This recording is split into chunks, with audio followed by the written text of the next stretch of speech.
வணக்கம். மீனராசி நேயர்களுக்கு இதுவரைக்கும் 3ஆம் இடத்தில் இருந்த குரு உங்களுக்கு 4ஆம் இடத்தில் வரப்போகிறார். 4ஆம் இடத்துல குரு இருக்கும்போது வீடு வாகனங்கள் அமையறதுல உங்களுக்கு ஒரு நல்ல வழிகாட்டுவார். எப்படி அமைச்சிக்கணும் அப்படின்றதுல வீடுகள் வாங்கும்போது அதில் உள்ள டாக்குமெண்ட்ஸு இதெல்லாம் ப்ராப்பராக பார்த்துக்கிட்டு எந்த ஒரு வில்லங்கமும் இல்லாமல் இருக்கா அப்படின்றதெல்லாம் பார்த்துக்கிட்டு அதுக்கப்புறம் அதை வாங்கிறதுன்றது சிறப்பு.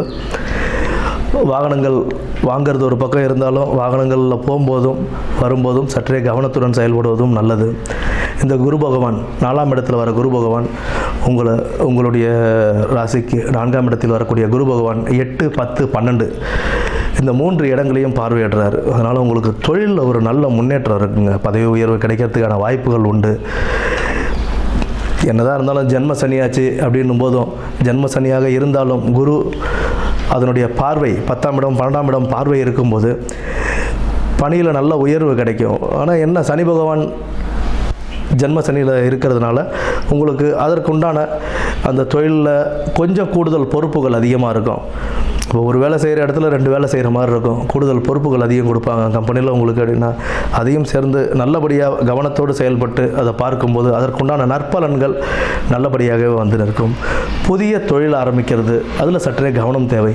புதிய தொழில் அப்படின்றது தற்போதைக்கு வேண்டாத ஒரு வேலையாக தான் இருக்கும் தொழிலையே செஞ்சுக்கிட்டு போகிறது நல்ல லாபத்தை கொடுக்கும். உங்களுக்கு 12ஆம் இடத்துல குரு பார்வை செய்யும்போது உங்களுக்கு வெளிநாடுகள் செல்வதற்கான யோகங்கள், வெளிநாட்டில் வேலை கிடைக்கிறதுக்கான வாய்ப்புகள் அதிகம் உண்டு. வெளிநாட்டில் வேலை கிடைக்கும் போது என்ன அப்படின்னா நம்ம போகும்போது அது நல்ல கம்பெனியோட இதெல்லாம் எப்படி என்ன இது எல்லாம் பார்த்துக்கிட்டு நல்லபடியாக போகிறதுன்றது ஒரு நல்ல வாழ்க்கையை உங்களுக்கு அமைத்து கொடுக்கும். வருமானம் வந்தாலும் அதை நல்லபடியாக சேமித்து வைத்து ஏதாவது ஒரு வேலையில் இறங்குறீங்க அப்படின்னா அதை திட்டமிட்டு அதில் எந்த ஒரு வீண் விரயம் இல்லாமல் வீண் செலவுகள் இல்லாமல் எப்படி அந்த வருமானத்தை சேமித்து வைக்கிறது, எப்படி நம்மளுடைய லைஃபுக்கு ஃப்யூச்சருக்கு எப்படி நம்ம யூஸ் பண்ணுறது அப்படின்றத கவனத்தோடு செயல்பட்டு நம்ம செய்கிறதுங்கிறது ரொம்ப முக்கியம். ஏன்னா பண விஷயங்களில் ரொம்ப கவனமாக இருக்கணும்.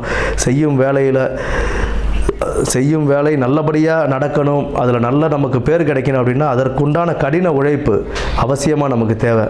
ஏன்னா ஜென்ம சனி இருக்கும்போதும் +4ல் குரு வீடு வாகனங்கள் அமைச்சு கொடுத்தாலுமே ஜென்ம சனி இருக்கும்போது குரு நற்பலன்கள் கொடுக்கணும்னு நினச்சாலும் ஜென்ம சனி அதுக்குண்டான முயற்சிகளை அவங்களை எடுக்க வைப்பார்.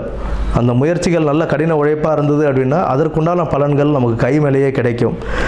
அதனால் வேலை மாற்றம் ஏற்படும், உங்களுக்கு தொழிலில் மாற்றம் ஏற்படும். அதற்குண்டான பலன்களும் நமக்கு கை மேலேயே கிடைக்கும்.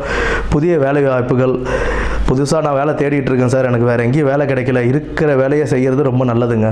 அதை விட்டுட்டு வந்துட்டு நான் புது வேலை தேடுறேன் அப்படின்னா அதில் கொஞ்சம் சற்றே தாமதம் ஏற்படும். பட் கடின உழைப்பால் அது கிடைக்கிறதுக்கான வாய்ப்புகளும் அது உங்களுடைய கடின உழைப்பை பொறுத்து தான் வரும். ஆக இந்த 2025ஆம் ஆண்டு குரு பயிற்சி மீன ராசிக்கு சற்றே கவனத்துடன் செயல்பட்டு திட்டமிட்டு செயல்பட்டு வாழ்க்கையை நல்ல விதமாக அமைத்துக்கொள்வது வாழ்த்துக்கள். நன்றி.